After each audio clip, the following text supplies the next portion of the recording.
Student visa USA তে যারা যাবেন বলে ভাবছেন বা যারা অলরেডি প্রিপারেশন শুরু করেছেন কিন্তু কিভাবে স্টার্ট করবেন, অর্থাৎ ইউনিভার্সিটি অ্যাপ্লিকেশন থেকে শুরু করে এম্বাসি ডেট এবং ইন্টারভিউ পর্যন্ত এই যে টোটাল প্রসেসটা অনেকেই জানতে চান যে আসলে টোটাল প্রসেসটা কি।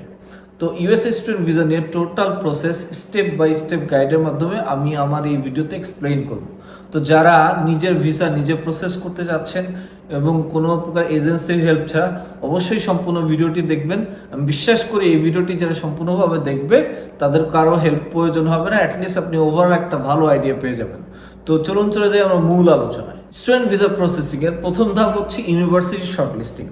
বাট আমি বলবো ইউনিভার্সিটি শর্টলিস্টিং এর পূর্বে আপনার প্রথম ধাপ হওয়া উচিত আপনি কোন স্টেটে যাবেন সেটা শর্টলিস্টিং করা। এখন এটার কারণ কি? কারণ সব স্টেট কিন্তু স্টুডেন্টদের জন্য ফ্রেন্ডলি না। আর এই বিষয়টা আপনি কিভাবে বুঝবেন? দেখবেন যে সব স্টেট, ইউএসএ তে অনেকগুলো স্টেট রয়েছে কিন্তু সবগুলো স্টেটে স্টুডেন্টদের জন্য part time job, tuition fees, weather, Bangladeshi এবং ইন্ডিয়ান কমিউনিটি এক না।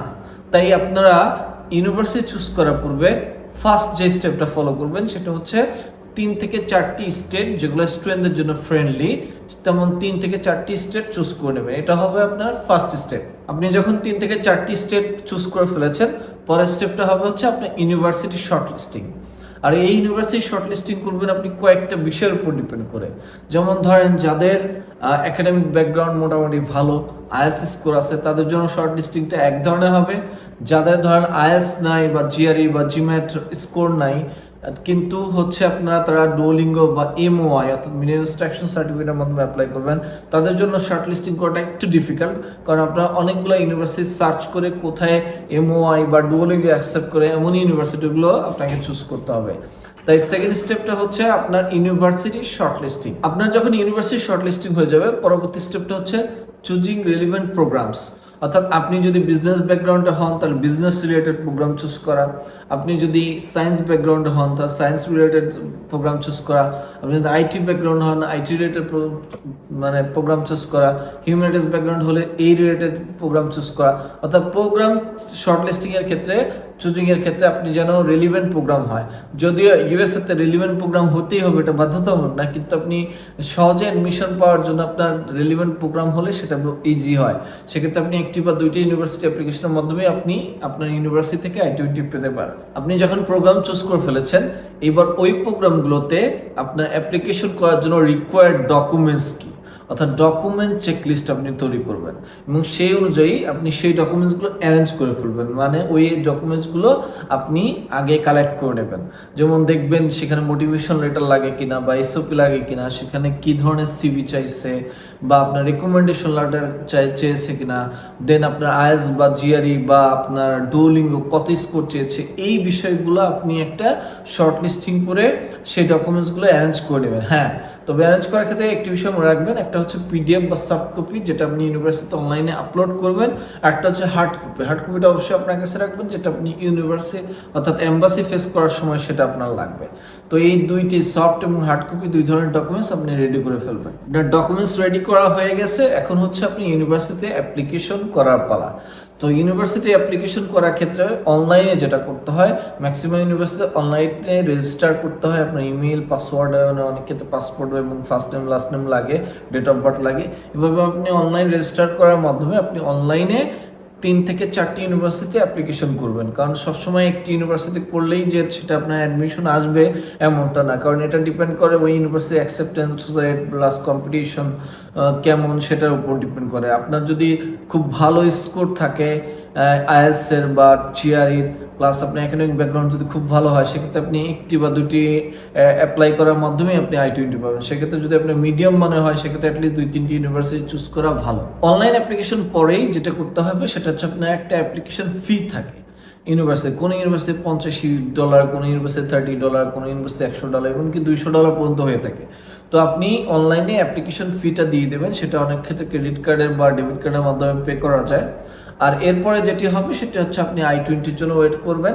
আপনি ধরেন একটি বা দুইটি I-20 পেলে আপনি পরবর্তী স্টেপ যেটা হবে সেটা হলো ভিসা প্রসেসিং স্টেপ। আপনি ইউনিভার্সিটি I-20 পেয়ে গেলেন মানে ইউনিভার্সিটি পার্ট ডান, এরপরে হবে ভিসা প্রসেসিং স্টেপ শুরু। ভিসা প্রসেসিং স্টেপের প্রথমেই আপনাকে যেটা করতে হবে সেটা হচ্ছে আপনাকে সেভিস ফি পে করতে হবে।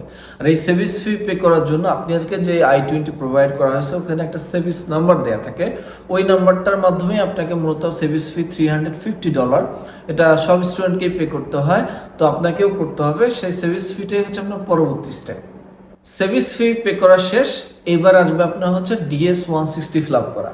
হ্যাঁ, এটা মনে রাখবেন যে ইউএসএ ইউনিভার্সিটিতে অ্যাডমিশনের পর I-20 পরে সব থেকে গুরুত্বপূর্ণ যে ডকুমেন্টসটা সেটা হচ্ছে আপনার DS-160 ফর্ম। তাই এই DS-160 ফর্ম পূরণ করার ক্ষেত্রে আপনি অবশ্যই আপনার নাম, বাবার নাম, মায়ের নাম, ডেট অফ বার্থ, ইভেন আপনার ইউনিভার্সিটির নাম, এইগুলো এবং প্রোগ্রাম এগুলো যেন ভুল না হয়।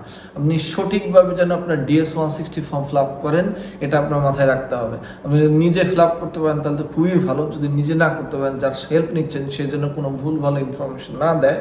আপনি যাতে সঠিক ইনফরমেশন দিয়ে DS-160 ফর্ম ফিল আপ করেন। আর DS-160 ফর্মে যে ইনফরমেশনগুলো দিচ্ছেন মনে রাখবেন আপনার ইন্টারভিউর ক্ষেত্রে কিন্তু এই ইনফরমেশনগুলো খুবই গুরুত্বপূর্ণ।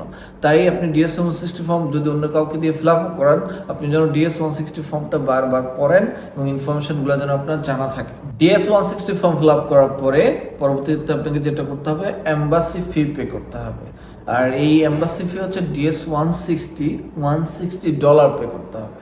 আর বাংলাদেশ থেকে $160 পে করবেন আপনি হচ্ছে ইস্টার্ন ব্যাংকের মাধ্যমে। আপনি এই ফি পে করার পরে আপনি এম্বাসি অ্যাপয়েন্টমেন্ট নেবেন, অর্থাৎ পরবর্তী স্টেপ হচ্ছে আপনার এম্বাসি অ্যাপয়েন্টমেন্ট নেওয়া। আর এম্বাসি অ্যাপয়েন্টমেন্ট নেওয়াটা এখন খুব বেশি কম্পিটিটিভ হয়ে গেছে, বিকজ অনেক বেশি ক্যান্ডিডেট। আমরা জানি গত বছরে শুধুমাত্র স্টুডেন্ট ভিসা দিয়েছে 10,500-এর উপরে, তো এবারও প্রচুর ক্যান্ডিডেট অ্যাপ্লিকেশন করছে। তাই আপনি যে রিসেন্ট ডেট পাবেন এটা আশা করা খুবই দ্রুহ ব্যাপার। আপনি এই জন্য যদি দূরের ডেটও পান সেটা নিয়ে ফেলবেন এবং আপনি পরবর্তীতে স্কেজুলটা আগে নিয়ে আসবেন রিস্কেজুল করার মাধ্যমে। তো এইভাবে আপনি আপনার স্কেজুলটা বুক করে ফেলবেন। লাস্ট স্টেজ হচ্ছে take preparation for your interview. আপনার সকল কিছু রেডি হয়ে গেছে, আপনি সবগুলো স্টেপ পার করে আসছেন, স্কেজুল নেওয়া হয়ে গেছে।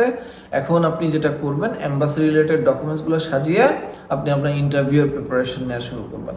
আর এই ইন্টারভিউর প্রিপারেশন নেওয়ার ক্ষেত্রে আপনি মনে রাখবেন যে ইউএস এম্বাসি কিন্তু খুব বেশি সময় ইন্টারভিউ নেয় না, 3 থেকে 10 মিনিট ম্যাক্সিমাম হতে পারে, বাট এত সময় অনেক ক্ষেত্রে নেয় না, 5 মিনিট সর্বোচ্চ আপনি ধরে নিতে পারেন। কিন্তু এর মধ্যে আপনাকে যে ইনফরমেশনগুলো জিজ্ঞেস করবে সেই ইনফরমেশনগুলো আপনি যখন প্রোভাইড করছেন আপনি মনে রাখবেন আপনার যে I-20 দেওয়া হয়েছে I-20-এর মধ্যে ইউনিভার্সিটি এবং প্রোগ্রাম রিলেটেড এবং টিউশন ফি রিলেটেড যে ব্যাংক সার্ভিসে দেখাবেন এই রিলেটেড যে ইনফরমেশনগুলো আছে এগুলো আপনি ভালো মতো দেখে নেবেন, কারণ আপনার তথ্য যদি ওর সাথে না মিলে তাহলে আপনাকে ডাউট করবে আর সেক্ষেত্রে আপনার ভিসা রিজেকশন হওয়ার সম্ভাবনা থাকবে। এবং আপনি যে DS-160 ফর্ম ফিল আপ করেছেন ওই DS-160 ফর্মটাও ভালোভাবে পড়বেন।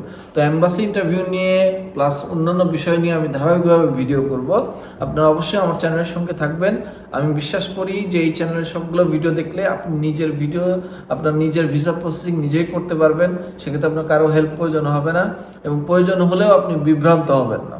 তো এই ছিল আমার আজকের ভিডিওটি, আশা করি আপনাদের এই ভিডিওটি অনেক বেশি হেল্প করবে।